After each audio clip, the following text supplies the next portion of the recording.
Team India దిగ్గజం Chennai super Kings మాజీ captain MS Dhoni భవిష్యత్తుపై మరోసారి ఆసక్తికర చర్చ మొదలైంది. ఇప్పటికే 45 ఏళ్ల వయసులో ఉన్న ధోని వచ్చే ఐపీఎల్ సీజన్లో ఆటగాడిగా కొనసాగుతాడా లేదా అన్నదానిపై ఇంకా స్పష్టత లేదు. కానీ ఐపీఎల్ 2027లో అభిమానులు ధోనిని ఆటగాడిగా చూడడం కష్టమే. అయితే ఎంఎస్ ధోని పూర్తిగా సీఎస్కేకు దూరమయ్యే అవకాశం లేదని తెలుస్తుంది. ఆటగాడిగా కాకుండా జట్టు సపోర్ట్ స్టాఫ్లో కీలక బాధ్యతలు చేపట్టే అవకాశం ఉందనే చర్చ సోషల్ మీడియాలో జోరుగా జరుగుతోంది.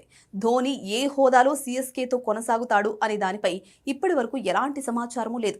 మెంటార్గా లేదా జట్టులో మరింత కీలకమైన బాధ్యతల్లో అతన్ని కొనసాగించే అవకాశం ఉందనే ఊహాగానాలు వినిపిస్తున్నాయి. చెన్నై సూపర్ కింగ్స్లో ఇప్పటికే మార్పులు మొదలయ్యాయి. చాలా ఏళ్లుగా హెడ్ కోచ్గా సేవలందించిన స్టీఫెన్ ఫ్లెమింగ్తో సీఎస్కే బంధం ముగిసింది.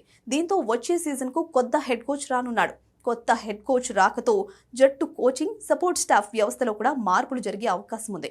ఈ మార్పులన్నీ పూర్తయిన తర్వాతే ఎంఎస్ ధోని భవిష్యత్తుపై స్పష్టమైన నిర్ణయం వెలువడే అవకాశం ఉందని తెలుస్తుంది. ఆటగాడిగా ధోని రిటైర్ అయితే సీఎస్కేకు అతడి అనుభవం ఎంతో ఉపయోగపడనుంది.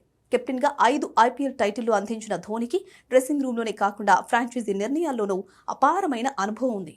అందువల్ల మెంటార్ లేదా సపోర్ట్ స్టాఫ్లో కీలక వ్యక్తిగా అతన్ని కొనసాగించే అవకాశం లేకపోలేదు.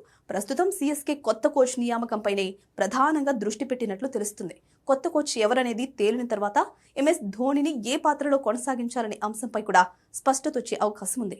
వచ్చే సీజన్ వేలానికి ముందు రిటెన్షన్, ట్రేడ్స్, ఆటగాళ్ల విడుదల వంటి అంశాల్లో సీఎస్కేలో మార్పులు చోటు చేసుకునే అవకాశం ఉంది. తాజా సమాచారం ప్రకారం ఐపీఎల్ 2027లో ధోని ఆటగాడిగా కనిపించే అవకాశాలు చాలా తక్కువ.